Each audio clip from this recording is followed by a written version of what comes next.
Norman's Big Day. "Norman, can you fill some more dumplings for me?" asked Mrs. Lee. "You can count. Scout is always helpful." Norman carefully filled more dough wrappers with pork and cabbage for the Chinese dumplings, while his mom measured and mixed ingredients for the sauce. "That sure is a lot of dumplings," said Norman.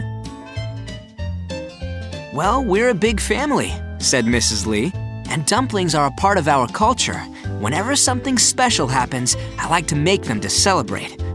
"And you leading the parade today is very special," added Mr. Lee. Norman smiled from ear to ear. He had worked hard all year to earn the most badges of all the number scouts. Today, he knew his hard work had been worth it. He had been chosen to be the leader, the Grand Marshal of this year's Math City Parade. It was a big event. The whole community would be there to watch. "Come with me, son," said Mr. Lee. "I want to show you something." His dad went into the living room and picked up a photo of Norman off the mantel. "Remember this day?" Mr. Lee asked. "You were just a junior digit back then, and I was the troop leader." Norman looked at the picture. In it, he was showing off his addition badge, which was the first badge he had ever earned. Mr. Lee pointed to more pictures in the living room. They had been taken during trips to Camp Triangle, during Bar Graph Day celebrations, and on the day he taught Norman the junior digit motto, "Stand up and be counted." "And just look at you today," Norman's dad said, "all dressed in your number scout uniform and ready to be the Grand Marshal of the parade. You'll be on the float at the front, leading everyone else down the street." "That reminds me, I have something for you, but I need to get it from the attic. Don't leave without me," Mr. Lee called as he bounded up the attic stairs 2 at a time. Just then, the doorbell rang. It was Norman's friends, Claudia and Ted. "Hi, Norman," Claudia said. "I'm so excited you're the Grand Marshal. Are you excited?" "Yes," Norman said, "and a little nervous too. I want to be the best Grand Marshal the parade has ever had." "Hey, where's your neckerchief?" Ted asked.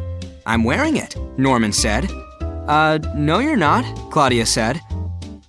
"I must have lost it," Norman exclaimed. "This is terrible. A number scout is always prepared, and I don't have a neckerchief for the most important day in my number scout life." "Don't worry, Norman," Claudia said. "We'll help you find it."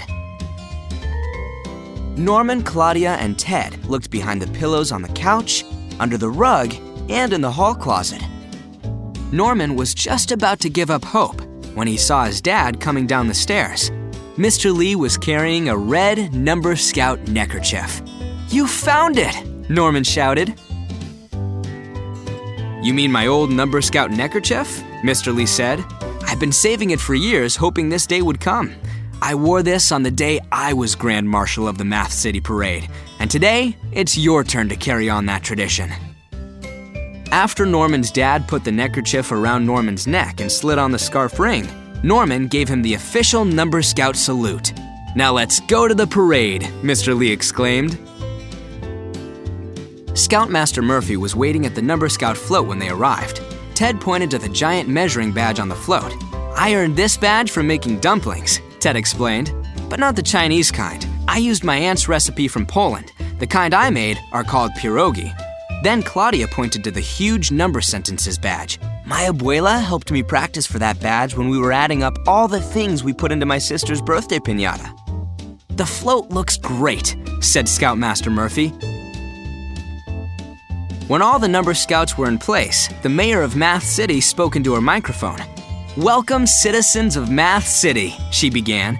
"We all come from different cultures and traditions, but we all share a love of community and math." As the crowd cheered, the mayor held the microphone out to Norman. "Grand Marshal Lee, do you have anything you'd like to add?" "Yes," said Norman. 1, 2, 3, go! The parade had begun.